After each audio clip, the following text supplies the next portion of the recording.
Customers we talk to say they get a sinking feeling every time they drive by this empty lot. Hi, I'm actually outside the Best Buy in Davenport, and I've got my hands on, check it out, the Best Buy Black Friday sale flyer. At least this is what's been posted on the internet. 2 weeks ago, Front Street here in Buffalo was lined with tens of thousands of sandbags. On this day, it's fire trucks. Polls opened about 2 minutes ago. Folks already started coming in. If you take a look, you can see line stretches through this room and all the way into the hallway. And the cranberry sauce, 26 cents higher. Shoppers I talked to say it all adds up to an expensive start to the holiday season. But the people who live in this neighborhood say nobody wants the Crusade House here. And when they heard all that rain coming down last Wednesday morning, they knew they were in trouble again. But you gotta think both real-life candidates are going to be watching this selection very closely. They're saying yes. Reporting live in Milan, I'm Amy Barrilleaux. Good morning, Quad Cities. Oh my God! It is an unsettling feeling to stand in a home where such an awful tragedy happened. But firefighters say they want people to feel this way. They want them to come into this home and understand how quickly fires can turn deadly. If you take a look behind me, you can see this is where the fire started, in the living room, in this corner, and it pretty much stayed in this room. But the fact of the matter is, it was all the smoke pouring through the home that ultimately proved deadly. Firefighters point to this, a smoke detector sitting on the floor. They say this is where the smoke is actually the thinnest in a fire, that if you take a look at the ceiling of the home, you'll see that's where the smoke detector should be, and that is where the black soot is the thickest.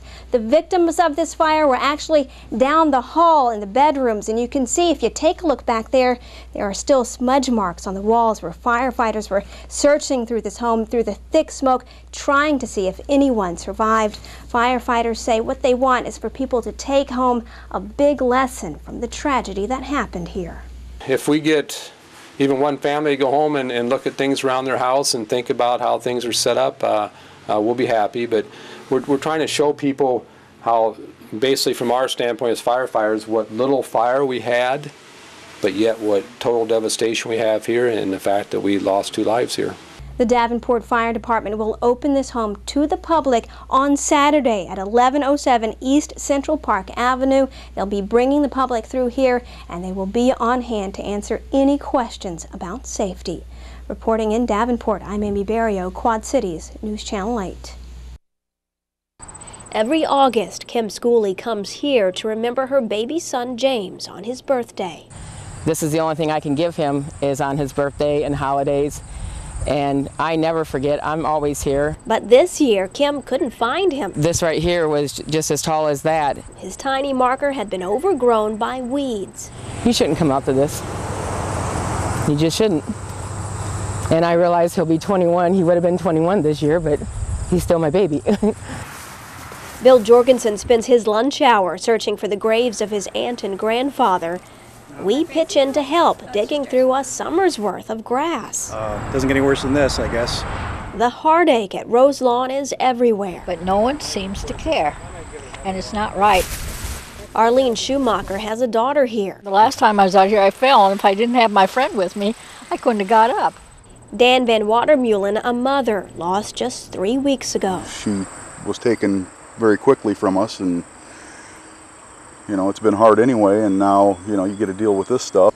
One by one, loved ones arrive with weed whackers, blowers, brooms, struggling to make this cemetery a dignified resting place once again. The work is hard, and this is private property, as families take it upon themselves to clear fallen trees, mow patches here and there. They're not even sure if they're allowed. But I wanted to know if I could come up here and mow, you know, on the hill here. But I can't get a hold of anybody to do that. The whole place has just went to a shambles. Sue Kedlar has been mowing around her parents' graves for months, but she says it's not enough. I'm ashamed to say that my folks are buried here. Family after family insists their loved ones are abandoned here. No one, not the state, not the city, has stepped in to help. It's upsetting. Very upsetting. By the end of the day, Bill Jorgensen finally finds the graves he's been searching for. Yeah, here it is. But for Bill and so many others, the search for answers continues. The ones that are buried here don't deserve it. The ones that had to bury their loved ones here don't deserve it. State and local officials tell me they're aware of all the complaints, but they are not close to resolving any of the financial and ownership problems that have been plaguing Roselawn. Amy Barrilleaux, 8 on your side. Amy, we saw lines already this morning there. Oh yeah, there's a big line here. Polls opened about 2 minutes ago. Folks already started coming in. If you take a look, you can see line stretches through this room and all the way into the hallway. I'm at First Christian Church, a long-standing polling place in Moline, where you can see right now it looks like a lot of voters ready to get an early start on voting here on Election Day. On both sides of the river, polling places like this one are bracing for record turnout. Possibly 90% of registered voters, about 43,000 people in the Quad Cities, have already voted in the early voting push. And election officials say those big numbers will likely continue today. Right now, polls have just opened in Illinois. In about an hour, they will open on the Iowa side in what is a very big election day across the Quad Cities and across the country. We'll, of course, keep you posted on these lines and see if this one actually gets any smaller or bigger as the morning progresses. But for right now, I'll send it back to you guys, Jim and Julie in the studio. Interesting seeing that line, Amy, because in 2004, only 3 people showed up at 6 o'clock to vote really, at that exact we've same got polling station. Yeah, we've got about 50 people here, I'd say, and they've been waiting here for about a half hour to get in. So it's a busy morning. Could be an indication of what's to come. Thanks very much, Amy. Senator Barack Obama. A small event aimed at reaching across the aisle. I was a registered Republican until 2004. I've only voted Republican in the past. In front of an invitation-only crowd, Obama takes an aggressive approach at old-school politics, criticizing John McCain. He opposed increasing fuel efficiency standards on cars. He opposed tax credits for biofuels, for solar, for wind power. And taking questions straight from voters, outlining his own ideas. Under my plan, 95% of Americans will get a tax cut. Most of you sitting here would get $1,000 a year. It is one of the most intimate events Obama has ever held in the Quad Cities, but despite efforts to bring in undecided voters, many here have already made up their minds. What can you do when you get this kind of guy? It's great. I got my hat signed. What did you vote for in the last election, if you don't mind my asking? I don't even remember. I don't want to say. Thank you, everybody. God bless you. Thank you.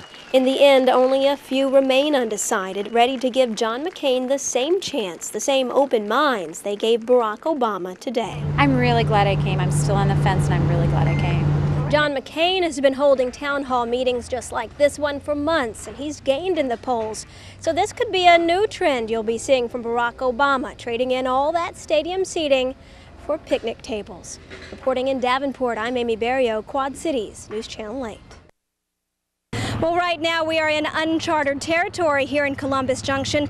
Nobody, not even the National Weather Service, has any real idea what will happen if the river reaches flood stage at 32 feet, as is predicted on Sunday. Right now, just about everybody who lives in this town is working frantically to save it. These Columbus Junction students have never had a lesson like this one. They're sandbagging to save their downtown. Just be in a community is all we do. Olivia Cook wasn't alive during the record 93 flood, but she knows her history well enough to realize what this flood could mean. I think it's going to be terrible. I mean, it could flood this whole town and we don't know what we could have left. Did this 15 years ago when I was a kid, so thought it'd be important to get some other kids to come out and do this. Football coach Casey Keltner mobilized his whole team to help out on this day, catching 30-pound bags of sand instead of footballs. Pretty proud to see people like this. A lot of Wildcats out here. These kids have been going at it since 8 o'clock this morning. A lot of blisters, a lot of sore bodies. Town officials are grateful for the help because they never thought they'd face a threat like the one they're facing now. 93 was what we thought was a 500-year flood level, and those 500 years have gone in a hurry. Everyone here is just hoping all this will be enough. Turn 2. We're confident at this point that what we're doing is going to hold, and we certainly hope so for everybody's sake. And just to give you an idea of how high that predicted 32-foot crest is, these railroad tracks behind me that run right through downtown are 31 feet. Town officials tell me if the water gets even close to as high as those railroad tracks, they'll start evacuations immediately. Reporting in Columbus Junction, I'm Amy Barrilleaux, Quad Cities News Channel 8.